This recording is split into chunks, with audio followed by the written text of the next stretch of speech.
ये सन्यासी है। अरे इसके सर पर तो कोई वस्त्र नहीं है, इनके तन पर कोई वस्त्र नहीं, फिर भी ये मुस्कुरा रहा है। कहा महाराज ये सन्यासी है, ये संत है और इन्हें किसी संपत्ति की लालच नहीं है। ये तो उन संपत्ति को ठोकर मार दिए हैं, तभी तो मुस्कुरा रहे हैं। महात्मा बुद्ध के मन में पूर्ण वैराग जाग गया, पूर्ण वैराग। और जब आगे बढ़े तो अजीब घटना देखते हैं कि चार व्यक्ति सबको लेकर राम नाम सत्य गाता हुआ शमशान जा रहे हैं। महात्मा बुद्ध बोले रथ रोको, अरे ये कौन है और इस प्रकार कहाँ जा रहे हैं? कहा महाराज ये तो शमशान जा रहे हैं। कहा शमशान क्या होता है? कहा मरने के बाद तो वही निवास होता है। कहा मरना, लोग मरते भी हैं? कहा जी महाराज सबका आयु निर्धारित की गई है, सब समय के साथ चले जाते संसार से। महात्मा बुद्ध बोले तो रथ को रोक दो और रथ लेकर लौट जाओ। बोली भक्त वत्सल भगवान की, रथ को रोक दो, रथ लेकर चले जाओ। संत जन गाते हैं अरे जीवन मौत का खेल है पगले, जीवन मौत का खेल है पगले, काहे तारो ना धोना। जीवन मौत का खेल है बंदे, काहे तारो ना धोना। जितनी चाभी भर दी राम ने उतना चले खिलौना।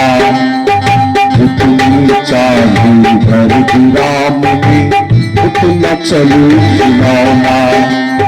जीवन मौत का खेल है बंदे, जीवन मौत का खेल है बंदे, काहे तारो ना धोना।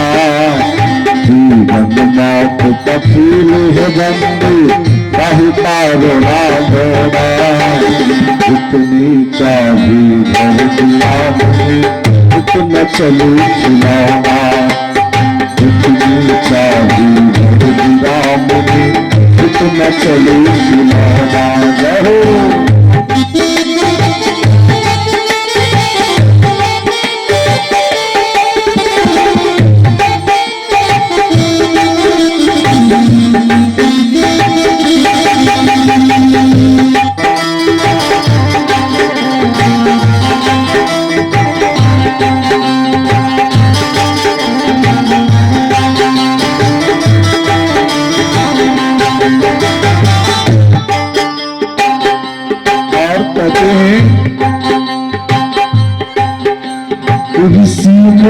क्या योगी ज्ञानी और क्या पीर पैगंबर।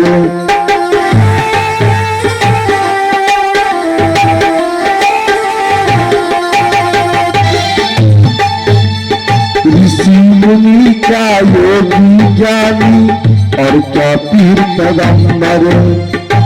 खाली हाथ यहाँ से जाए तारा और सिकंदर हो। खाली हाथ यहाँ से लाए तारा और सिकंदर। कोई बड़ा संत क्यों न हो, उन्हें भी संसार से जाना पड़ेगा।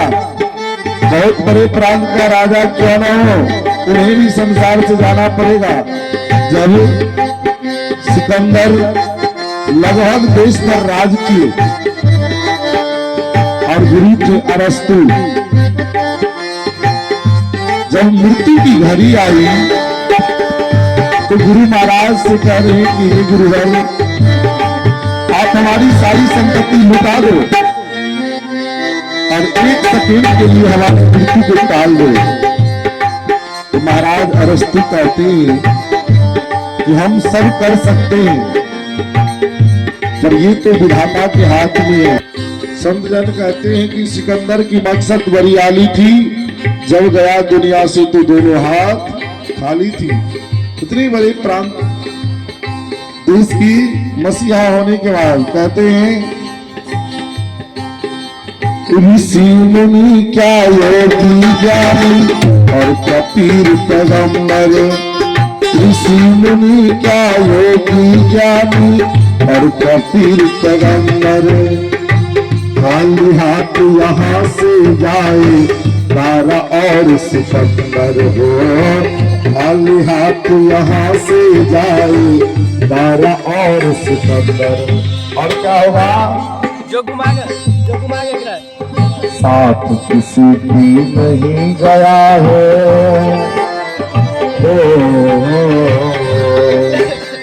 साथ किसी की नहीं गया है। क्या नहीं गया है? गाने के लिए पति से भी हम लोग झगड़ा कर देते, परिवार से झगड़ा करते हैं। साथ किसी की नहीं गया है ये चांदी और सोना। इतनी चाबी भर दी राम ने उतना चले खिलौना। जितनी चाबी भर दी राम ने उतना चले खिलौना। राधे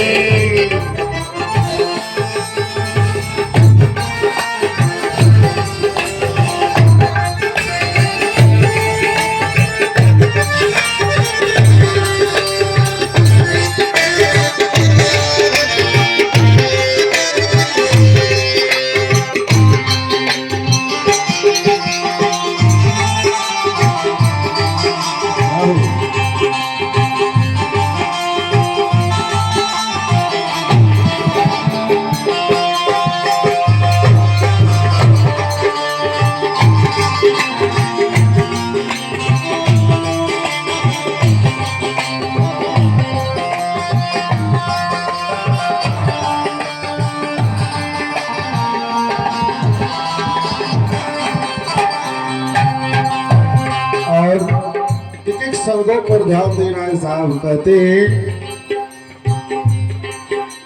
जिस दिन टूटेगी तेरी सांसों की जंजीरें। क्या टूटेंगे? जिस सांस की जो जंजीर निरंतर चल रहा है। कहते हैं जिस दिन टूटेगी तेरी सांसों की जंजीरें। काम नहीं आएगी तेरी घरी रही जागीरे हो। काम नहीं आएगी तेरी घरी रही जागीरे। और क्या होगा? शरीर में रोग होता है तो बड़े से बड़े डॉक्टर के पास जाकर इलाज करा लेते पैसा की बदौलत। पर मौत के आगे चला न जग में। हो मौत के आगे चला न जग में। क्या नहीं चला? मौत के आगे चला न जग में किसी का जादू टोना। इतनी चाबी भर राम ने उतना चले खिलौना। इतनी चाबी भर राम ने उतना चले खिलौना। जीवन मौत का खेल है बंदे।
आखिरी में कहते हैं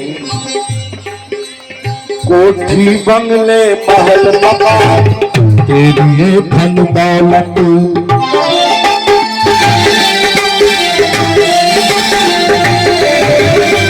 कोठी बंगले महल मकान तेरी ये धन दौलत, पल को पल की तेरी इज्जत, पल को पल की शोहरत, पल को पल की तेरी इज्जत, पल को पल की शोहरत। आप देखे होंगे साहब इस संसार में कब किसको प्रतिष्ठा मिल जाए और कब किसकी प्रतिष्ठा हरण हो जाए, कब किसको लाभ हो जाए, कब किसको हानि हो जाए, ये कोई नहीं जानता। इसलिए संतजन कहते हैं पल को पल की तेरी इज्जत, पल को पल की शोहरत। और क्या होगा, आज जो पाया तूने जग में, आज जो पाया तूने जग में, कल करेगा खुमार। इतनी चाबी भर दिया इतना चले खिलाना, जीवन बाप का खेल है पगले, जीवन बाप का खेल है पगले, कहीं कारणा भरना। इतनी चाबी भर दिया इतना चले खिलाना, इतनी चाबी भर दिया इतना चले खिलाना, जितनी चाबी भर दिया इतना चले खिलाना। कहा जितनी चाबी भर दिया इतना चले खिलाना, जितनी चाबी भर दिया इतना चले खिलाना।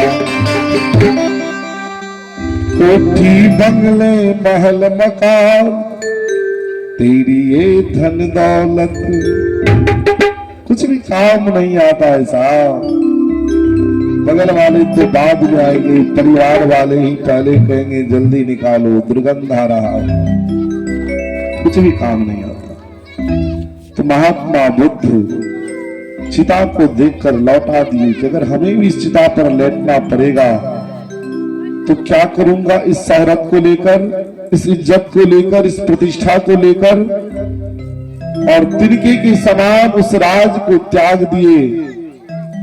और इतना ही नहीं, दिव्य ज्ञान प्राप्त किए। और एक बार इतना ही नहीं, इस कथा की बदौलत क्रिमिनल को भी क्रीम बना दिए। क्रिमिनल को उंगली माल की नाम सुने होंगे, जो दूसरों की उंगली काटकर गले में धारण करते थे। जब महात्मा बुद्ध की दृष्टि पड़ी, सबने रोका, गांव वाले रोका कि महाराज इस गली से आप मत जाइए, यहाँ तो उंगली माल डाकू है। और महात्मा बुद्ध आगे बढ़े, क्योंकि उन्हें मृत्यु का भय नहीं था। वो तो संन्यास ले चुके थे, उन्हें तो पता था कि सबको मरना है। तो चलो आज उस डाकू के साथ ही, उस डाकू के हाथों ही मर जाओ। और आगे बढ़े तो उंगलीमाल कहते हैं कि सावधान। महात्मा बुद्ध भी बोले कि तुम भी सावधान हो जाओ। हम तो सावधान हैं, पहले तुम सावधान हो जाओ। उंगलीमाल घबरा गए साहब कि आज तक किसी की जरूरत नहीं कि मेरे सामने आए, और सामने भी आए तो हमसे बात कर ले। ये कौन है? और महात्मा बुद्ध की ललाट से जो दिव्य ज्योति निकल रही थी, ज्ञान की दिव्य प्रकाश, हमारे ललाट से भी निकलेंगे साहब। जिस दिन हम राम जी के हो जाएंगे, जिस दिन हम कृष्ण के हो जाएंगे, उस दिन हमारे ललाट से दिव्य ज्योति निकलती है। तो उंगलीमाल घबरा रहे, खंडा दिखा रहे कि तुम्हें इसका भय नहीं, मैं तुम्हारे गले काट दूंगा। कहा ठीक है, गला बाद में काट देना, जहां तुम खड़े हो वहां पेड़ है, एक पत्ती लेकर आओ। तो झट से उंगलीमाल पूरी टहनी तोड़ लिए। कहा कि ये लो और लौट जाओ, चले जाओ यहां से। कहा मेरा उंगली नहीं काटोगे, मेरा उंगली नहीं काटोगे। और तो उंगलीमाल भी घबरा रहे हैं। संत की ललाट से जो तेज निकल रहा है, करे जिस डाली को तोड़ के आए हो जाओ उसको जोड़ करके आओ। और जब जोड़ने की बात कहा तो उंगलीमाल कहते हैं ये तो टूट चुका है, ये झूठने वाला नहीं है। तो महात्मा बुद्ध कहते जब इतना पता है तुम्हें कि जो टूट जाए वो जुटता नहीं, तो फिर तोड़ने का काम क्यों करते हो। बोली भक्तवत्सल भगवान की जय। और एक शब्द साहब क्रिमिनल को क्रीम बना दिए। ये है सत्संग, ये है संत का संग। निवेदन, संत जन कहते हैं जिस प्रकार भोजन का एक कण हमें व्यर्थ नहीं गंवानी चाहिए, उसी प्रकार संत का एक क्षण हमें व्यर्थ नहीं गंवानी चाहिए। आज बुद्ध के प्रभाव से वो रत्नाकर डाकू रामचरितमानस की रचना की। इतना ही नहीं, जब महात्मा बुद्ध कुछ दिनों के बाद गांव आए, जिस गांव से गए थे, तो पत्नी और 5 वर्ष का बालक है रोहित। पत्नी जसोधरा, जब महात्मा बुद्ध एक वृक्ष के नीचे आकर बैठ गए गांव में, तो पत्नी दौड़ कर गई बेटे को गोदी में लेकर और बुद्ध के आगे रख दिए। ये नहीं कहा कि पति देवता आप बिना इजाजत के कहां चले गए थे। लड़ने नहीं लगे साहब, बस एक ही सवाल किए महात्मा बुद्ध से, किस बालक का क्या अपराध था जो पिता को सही से देखा भी नहीं था। बस यही सवाल किए, ये नहीं कहा कि आप हमें छोड़कर क्यों चले गए। आज तो अगर पति सत्संग में चले जाए, अच्छे कर्म में चले जाए, तो पत्नी को भी बुरा लग जाती साहब। और पत्नी अच्छे कर्म में चले जाए तो पति को बुरा लग जाते। पर दुर्भाग्य है, इस देश का सौभाग्य नहीं, ये तो दुर्भाग्य है। तो महात्मा बुद्ध नेत्र खोले और जब आगे रोहित को लेटा हुआ देखा, कहा ये कौन है। कहा ये आपका पुत्र रोहित है। कहा मेरा पुत्र, ये मेरा पुत्र कैसे हो गया। ये तो सिद्धार्थ का पुत्र था, अब मैं सिद्धार्थ नहीं रहा, मैं तो बुद्ध हूं, मैं तो बुद्ध हूं। बोली भक्तवत्सल भगवान की जय। और जसोधरा ये नहीं बोली, लड़ने नहीं लगी, गोदी में लिए रोहित को और वहां से रोते हुए महल चले आए। धर्म की राह में कभी भी हमें टांग नहीं अड़ानी चाहिए। और आज महात्मा बुद्ध को हम सब जानते हैं। तो कहने का प्रयोजन, कहने की भाव, बहुत गई थोड़ी रही, थोड़ी भी अब जाए। बीत रहा है, निरंतर निरंतर हमारा आयु छीन होता जा रहा है। जितने सेकंड बीतते हैं उतने ही हम कहां जा रहे हैं, करीब जा रहे हैं मौत की। आप कहेंगे कि आप बार बार मौत की बात क्यों करते हैं बाबा। हो सकता है किसी के मन में चलता भी हो, इसलिए कह रहा हूं क्योंकि ये शास्त्र वियोग शास्त्र है। और मैं आज तक इतिहास नहीं है कि मैं कहीं पर हंसाने का काम किया, चुटकुल्ले कहे। जो कथा है, जिन्हें भगवान से प्रेम नहीं है, वो संसार की बात करते हैं। हम तो केवल भगवान की बात करते साहब, भगवान की बात करते हैं। तो आज हम सब कथा में प्रवेश करने जा रहे हैं। बहुत ही सुंदर मार्मिक कथा है। तो 2 बार हम सब ताली बजाकर उस परमात्मा को याद कर लें, उस परमात्मा की छवि को अपने हृदय पर बैठा लें, तभी हम कथा में प्रवेश करेंगे। बोलिए भक्तवत्सल भगवान की जय।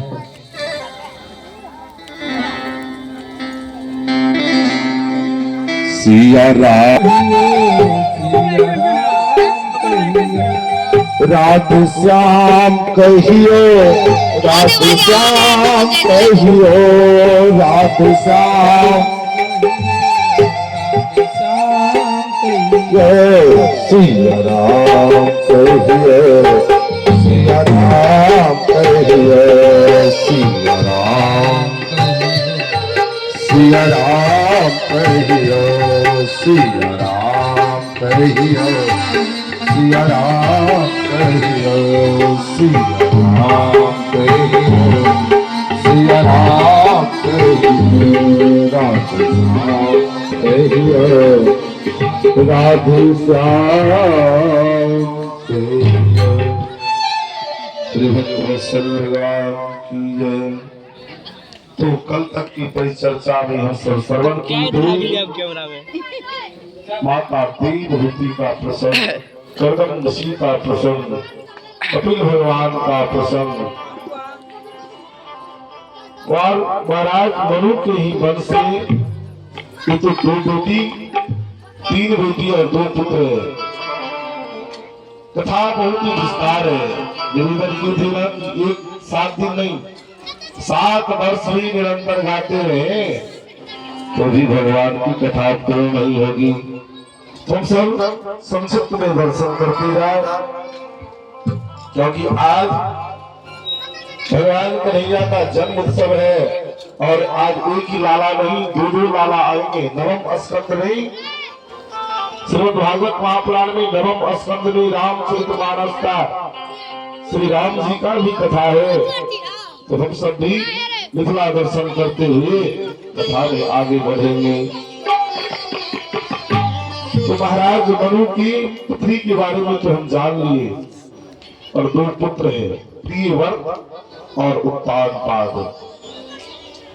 प्रियव्रत ज्येष्ठ पुत्र है। प्रियव्रत ऐसे राजा हो इस पृथ्वी का। एक बार प्रियव्रत विचार कर रहे कि अंधेरा क्यों होता है। एकाग्र होकर के सुनो भैया, कहा ये अंधेरा क्यों होता है कि प्रजाजन सो जाते हैं, इसलिए सोते हैं तो भजन